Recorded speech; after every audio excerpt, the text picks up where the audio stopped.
Hi everyone, my name is Junon. I have a health science background and I'm the author of the book Truth and Empathy, How to Find Your Soulmate.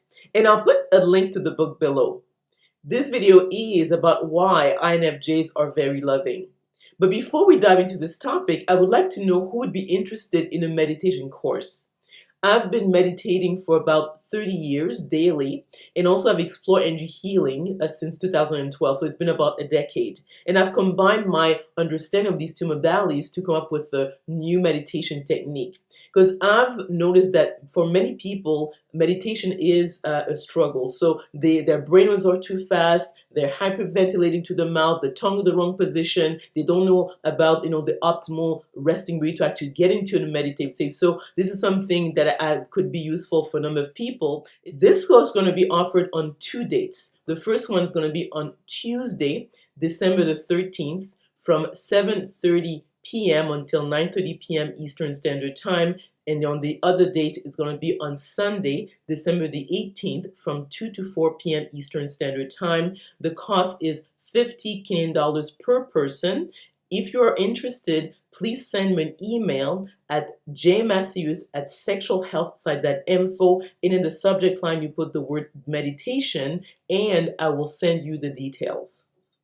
So let's go back to the topic at hand, why INFJs are very loving. And to understand that is that we have to sort of like ask ourselves the question, what is the purpose of our life on earth? And according to my favorite spiritual teacher, David R. Hawkins, it has to do with growing spiritually and to undo negative karma and gain a positive one. So from this perspective, really the INFJ is a unique case because the INFJ has introverted intuition as its first function. So this personality type is interested in absolute truth. And to be able to grow spiritually, we need to know the truth. So to know, okay, am I getting closer to, let's say, growing as a person, or am I going further away? And that's why my book is called Truth and Empathy, because truth, interesting enough, is more important for spiritual growth than empathy. So although empathy is important, but you need to be aligned with the absolute truth to actually really grow as a person. So the INFJ is unique that way because it has a theta brain dominance. It's the only personality type who has this type of brain dominance.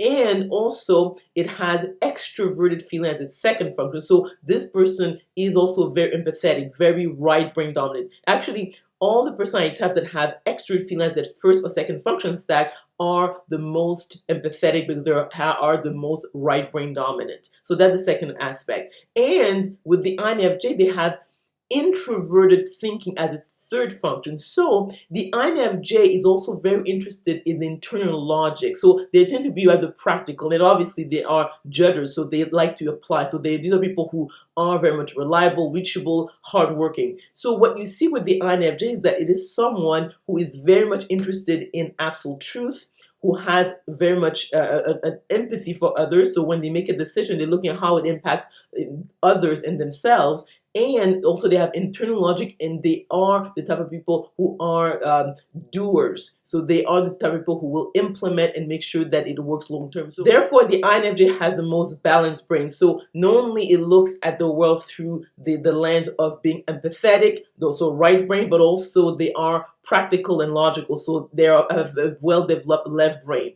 That's why the true INFJs in history were the ones who were the most spiritually advanced. So we're looking at Jesus Christ, Buddha, Krishna. So these are people who really can help a person grow spiritually, because I think what people believe that being loving has to do with being kind and sweet and so forth, but really has to do with, are you helping the person grow? Are you helping the person become all they can be? And the danger, let's say, if we are with someone who's an ENFJ or ESFJ who have extroverted feeling as their first function, is that they so much want harmony, they so much are concerned about people's feelings that in a sense they are not helping them be all they can be. So they in other words interact with them as if they were infants. So these people, yes, it's nice to have someone who is kind and gentle and so forth, but is this person able to tell the truth? Is this person discerning? And in the case of the INFJs, that not only, yes, they are going to be empathetic and kind, but they are going to still be aligned with truth. They're also going to be logical and also practical. So that's why the INFJ is, in a sense, the most loving, because let's say if you were to look at the definition of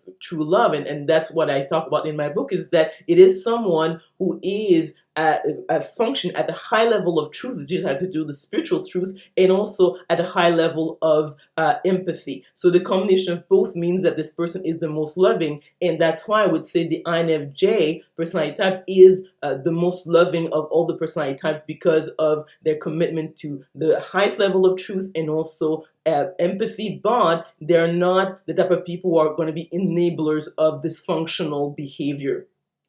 So let me know if you agree or disagree with the content of this video by commenting below. If you like this video, if you learned something, please click on the like button. Remember to send me an email if you are interested in participating in the two courses that I'm going to be making. One's going to be on December the 13th. It's going to be a Tuesday. It's going to be from 7:30 till 9:30 p.m. Eastern Standard Time for this meditative course. The other one is going to be on Sunday, December the 18th, from 2 to 4 p.m. Eastern Standard Time. And again, if you are interested, send me an email at jmaceus@sexualhealth.info, and in the subject line you put the word meditation, and I will send you the details. So also click on the notification bell to be notified of other videos I'm going to be making. Subscribe to my channel, and we will talk soon.